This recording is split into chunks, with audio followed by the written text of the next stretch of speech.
Hi, my name's David DeVries. I'm CEO at Protonus. And I know I'm in between you and lunch, so I'm going to keep it tight. So we are a hydrogen fuel cell energy company. Unlike electrolyzers, we make electricity from the hydrogen. So that's the second half of getting to energy in India with hydrogen. You make the energy with the, or you make the hydrogen with the energy, and then you use it in the fuel cell. So our goal as a company is to reduce the cost of fuel cells. Fuel cells have been around for quite some time now. They work really well, but they are too expensive.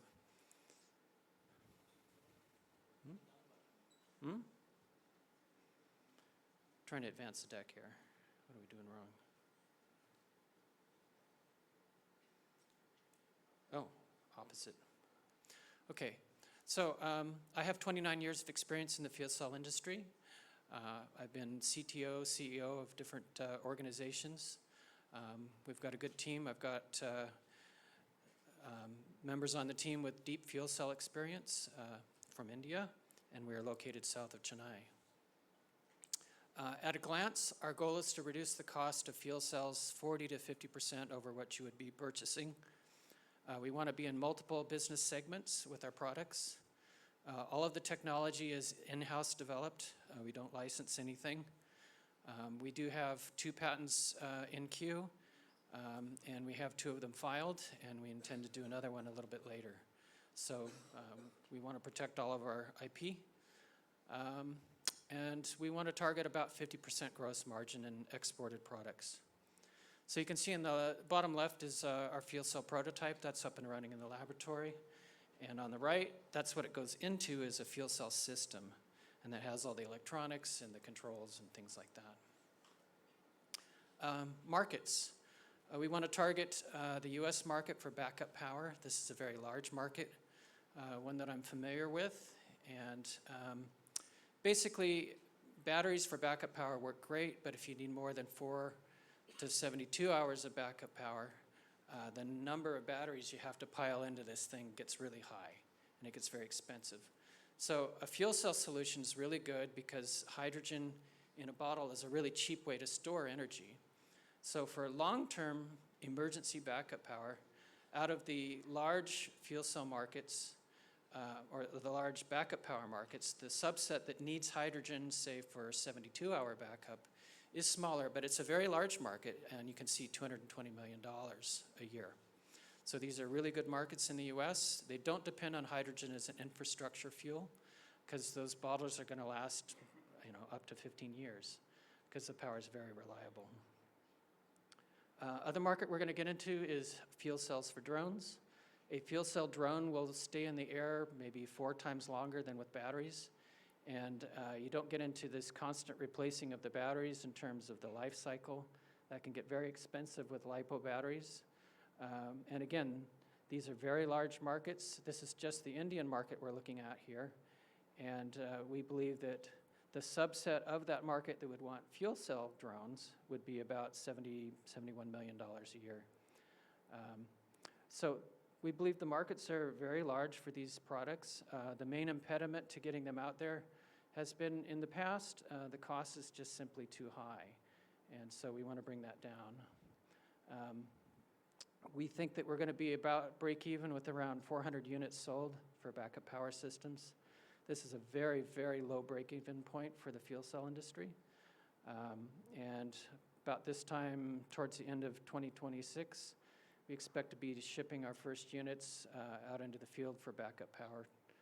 Hopefully the US, if the tariff situation continues to be Trumpish, we can always go for Europe first. But I am familiar personally with the backup power in North America, so that's an easier starting point for us, but I'm happy to hang out in Switzerland and do the sales pitches there. That's the IP. We don't have time to go through it, but like I said, we've got 5 core patents that we're working towards. These give us a technology boost, lower cost of the unit because they work better, and also protects our products. Core round $2 million. 30 seconds. About 26% of that is to set up our equipment. We have about $6 to $10 million worth of equipment we've purchased in the United States, and we want to bring that over here.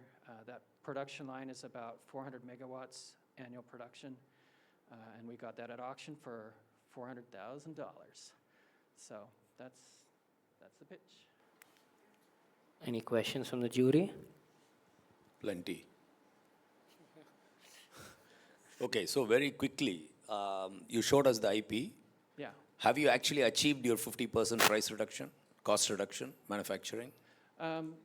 That's going to be projected. We're going to do that by owning the value chain. We're going to produce the membrane electrode assemblies in-house. We're going to stamp the parts in-house. Part of IP is coating those a lot less expensively. We're going to do our own sheet metal. A lot of our cost reduction comes from lowering the SG&A as well as owning the manufacturing verticals. And when is it going to be validated? Well, in which way? I mean, this is it's a plan, it's a projection you're making based on all those SG&A reduction, all the owning the vertical stack. But is there some kind of validation? At what stage will that validation come? Almost immediately. Sorry? Almost immediately once we get the factory set up. Okay. These are all in the data room, so Okay. for interested parties, we've got all that documented in the data room showing exactly how we get there, what the assumptions are, and all those kind of things. Okay, one last quick question. Power backup market, yes, very understandable. But a drone market, I mean, sounds like a little bit of a, because I would just burn the hydrogen, much more efficient than, what's your fuel cell efficiency? It's going to be 50-60%. Okay, so I have to carry the fuel cell and the hydrogen when the drone is flying. So there's going to be a loss in terms of the efficiency. A fuel cell drone is going to have twice the weight efficiency of a battery pack. So you get more watt hours per kilogram of weight, about double compared to batteries. Okay, we can discuss this later. Thank you. Yeah.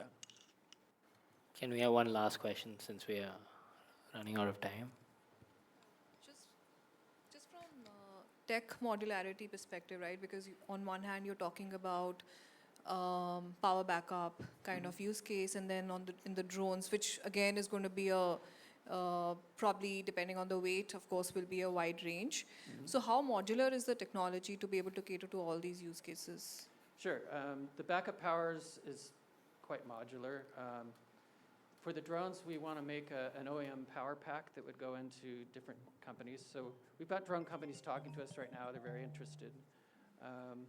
And then one thing I haven't mentioned is we do want to pivot into automotive buses and trucks later. We've got this big manufacturing line. That's part of our longer term. And that's where it gets into the climate kind of aspect. You know, the drones and the backup power system, that's not a climate play. But as we get this big manufacturing line set up and can do buses and trucks, this gives us a baseline to move into that later as things go into hydrogen here. Thank you. All right, thank you.